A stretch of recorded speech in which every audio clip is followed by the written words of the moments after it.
चलिए आज की क्लास में हम कमांड का यूज़ क्या है ये हम आज फॉक्सट्रू के अंदर बताने वाले हैं। आपको याद होगा कि पीछे हम आपको किसी भी डाटा या किसी भी वेरिएबल के ऊपर या किसी भी फंक्शन का अगर आउटपुट लेना होता तो हम क्वेश्चन मार्क कमांड्स के बारे में बताए थे। क्वेश्चन मार्क के साथ हमने डबल क्वेश्चन मार्क कमांड्स का भी यूज़ बताया था कि अगर आपको किसी भी वेरिएबल किसी भी फंक्शन का अगर हमें आउटपुट लेना है, डिस्प्ले करना है रिकॉर्ड को, तो हमें क्वेश्चन मार्क कमांड का यूज़ करना होता है। आपको याद होगा सिंगल क्वेश्चन मार्क कमांड का यूज़ हम क्या करते थे। सिंगल क्वेश्चन मार्क कमांड का यूज़ हम किसी भी वेरिएबल को अलग अलग लाइन के अंदर, अलग अलग रो के अंदर प्रिंट करने के लिए यूज़ करते थे। जबकि डबल क्वेश्चन मार्क का यूज़ हम बताए थे कि अगर किसी फंक्शन या किसी वेरिएबल के ऊपर अगर कोई डाटा रखी गई है तो उसको अगर एक ही रो के अंदर आउटपुट लेना है तो हमें डबल क्वेश्चन मार्क का प्रयोग करना होता था। मैं एग्जांपल आपको दिखा देता हूँ। आइए एक वेरिएबल हम स्टोर करते हैं। यहाँ पे हम a इक्वल टू लिख देते हैं 10, यहाँ लिख देते हैं b इक्वल टू 20 और यहाँ पे हमने कहा c equal to a plus यहाँ पे हमने कहा b।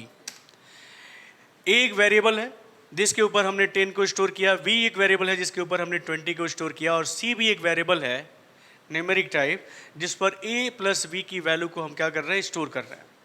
आपको याद होगा कि अगर हमको a की वैल्यू को प्रिंट करना है, यहाँ पे क्वेश्चन मार्क के साथ अगर आप a वेरिएबल को प्रिंट करते हो तो आप देख सकते हैं कि यहाँ पे आपको आउटपुट दिखाई दे रहा है। अगर आप क्वेश्चन मार्क b लिखते हो तो आप v की वैल्यू को देख सकते हो और अगर क्वेश्चन मार्क c लिखते हो तो आप c की वैल्यू यहाँ देख सकते हो। लेकिन हम क्या चाहते हैं कि a की वैल्यू यहाँ ना प्रिंट करके यहाँ प्रिंट करे, यहाँ प्रिंट करे या यहाँ पे प्रिंट करे, है ना जी। हाँ, हमने डबल क्वेश्चन मार्क का भी यूज़ बताया था कि आप देखिए अगर डबल क्वेश्चन मार्क का यूज़ करते हो और ए लिखते हो तो उसी रो के अंदर, एक ही रो के अंदर आपको आउटपुट दिखाएगा। अभी देखिए डबल क्वेश्चन मार्क का यूज़ करते हैं और बी लिखते हैं तो उसी रो के अंदर, और अगर डबल क्वेश्चन मार्क लिख के और सी लिखते हैं तो उसी रो के अंदर आपको आउटपुट दिखाए, यानी एक ही रो के अंदर आप आउटपुट को देख सकते हो। लेकिन हम चाहते हैं कि इस वेरिएबल के ऊपर जो भी वैल्यू हम इनपुट कर रहे हैं, एक और फंक्शन का भी यूज़ हमने आपको बताया था कि क्वेश्चन मार्क लिख के अगर आप डेट लिखते हो और डेट लिख के अगर आप इंटर करते हो तो डेट क्या होगा, डेट यहाँ पे लेफ्ट हैंड में शो करता है। लेकिन चाहे हमने कहा वेरिएबल हो चाहे कोई फंक्शन हो, अगर हमको अपने स्क्रीन के ऊपर कहीं भी अगर एक निश्चित एरिया में हमको आउटपुट लेना है तो हम क्या करेंगे, हम @ कमांड का प्रयोग करेंगे। इसके लिए आपको @ फंक्शन का या @ फार्मूले का यूज़ आपको करना होगा। अब देखिएगा थोड़ा सा समझना है, @ के साथ आपको जो है रो और कितने कॉलम, कामा करके आप यहाँ पे कॉलम लिखेंगे, यानी यहाँ रो की जगह रो का नंबर और कॉलम की जगह कॉलम का नंबर लिखेंगे। साथ में लिखेंगे से, और से के बाद उस वेरिएबल को, जिस वेरिएबल को आप आउट करना चाहते हो, प्रिंट करना चाहते हो। जैसे एग्जांपल देखिए, हमने कहा @ यहाँ पे लिखा 5।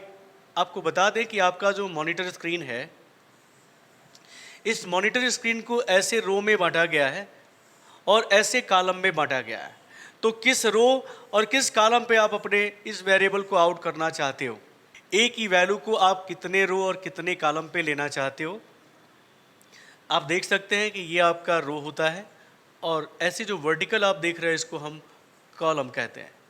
हम इस पर पहले भी बात कर चुके हैं, जब आपको हमने रनिंग टाइम को डिस्प्ले करके दिखाया था तो वहाँ भी हमने रो और कॉलम के बारे में बात बोला था कि आप देखिए ये आपका स्क्रीन है, मॉनिटर स्क्रीन है, इसको इतने रो और इतने कॉलम में बांटा गया है।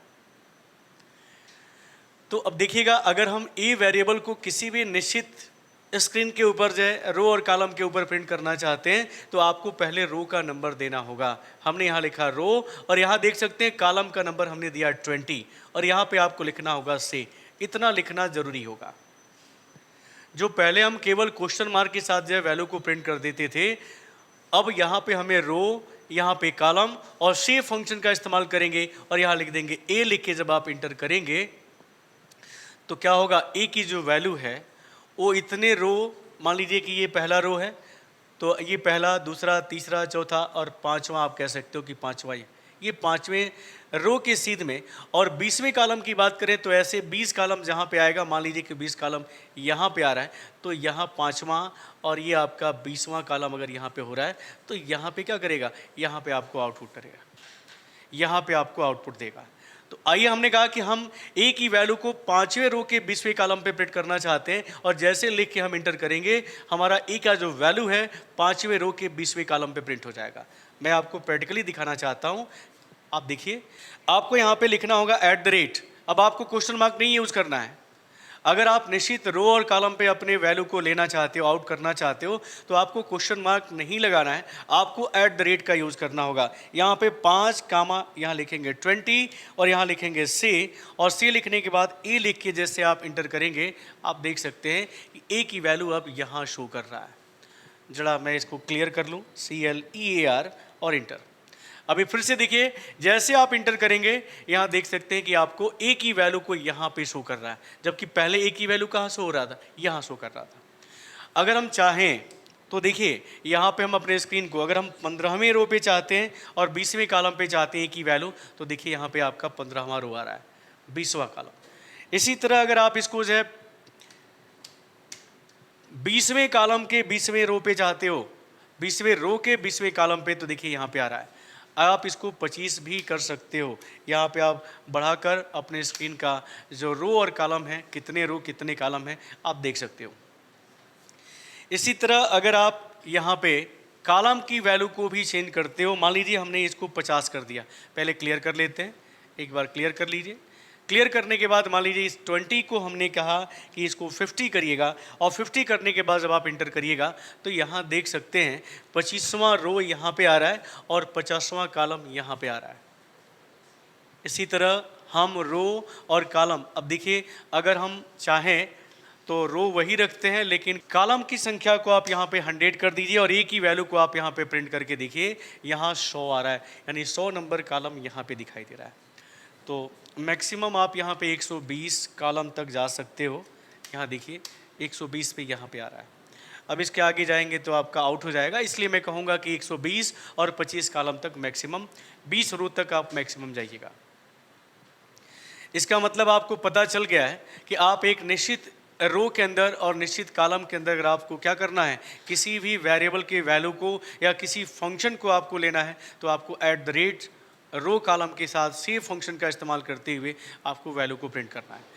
अब देखिए, आपको याद होगा क्वेश्चन मार्क में हमने आपको डेट फंक्शन के बारे में बताया था, याद होगा आपको, जो करेंट डेट को डिस्प्ले करता है। अभी लिख के आप इसको एंटर करके देखिए क्वेश्चन मार्क के साथ, तो आपको डेट यहाँ शो कर रहा है। लेकिन हम क्या चाहते हैं, हम चाहते हैं कि डेट यहाँ दिखे, डेट यहाँ दिखे।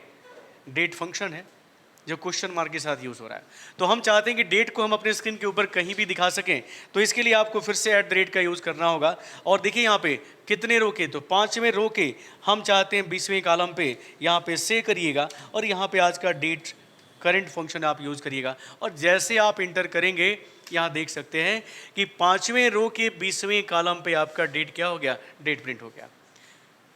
@ कमांड का यूज़ हम बता रहे हैं कि @ कमांड का यूज़ आपको कैसे करना है। जो आउटपुट आप क्वेश्चन मार्क के साथ ले रहे थे, अगर आपको अपने स्क्रीन के ऊपर निश्चित रो और कॉलम पे अगर किसी आउटपुट को लेना है, किसी फंक्शन को या किसी वेरिएबल को आउट करना है, तो आपको क्या करना पड़ेगा, @ फार्मूले का प्रयोग करना पड़ेगा। @ फार्मूला आप देख सकते हो, @ के साथ आपको रो कॉलम शे का यूज़ करना होगा। अगर आप किसी फंक्शन को आप प्रिंट करना चाहते हो तो उस फंक्शन को आप लिखेंगे, और नहीं तो अगर किसी वेरिएबल को प्रिंट करना चाहते हो, जैसे अभी हमने आपको बताया है कि ए की वैल्यू बी की वैल्यू को निश्चित किया गया है, उसको अगर हम प्रिंट करना चाहते हैं तो यहाँ पे हम @ के साथ रो कॉलम और उस वेरिएबल को लिख के जैसे इंटर करेंगे उतने रो और कॉलम पे क्या होगा, प्रिंट होगा। तो @ आपको समझ में आ रहा है। आगे चल के हम @ का यूज़ करते हुए हम रेडियो बटन यानी ऑप्शन बटन का यूज़ देखेंगे, आगे चल के हम चेक बटन का यूज़ देखेंगे, आगे चल के हम पुश बटन का भी यूज़ हम @ के साथ प्रयोग करके देखेंगे। यानी हम एक निश्चित स्क्रीन पर आउटपुट लेना चाहते हैं तो हमें क्या करना पड़ेगा, @ फंक्शन का प्रयोग करना होगा। तो बहुत ही अच्छा फंक्शन है स्क्रीन को डिज़ाइन करने के लिए, डाटा एंट्री वर्क करने के लिए, आपको किसी भी वेरिएबल के ऊपर जो है आउटपुट या इनपुट लेने के लिए हम @ फंक्शन का इस्तेमाल कर सकते हैं।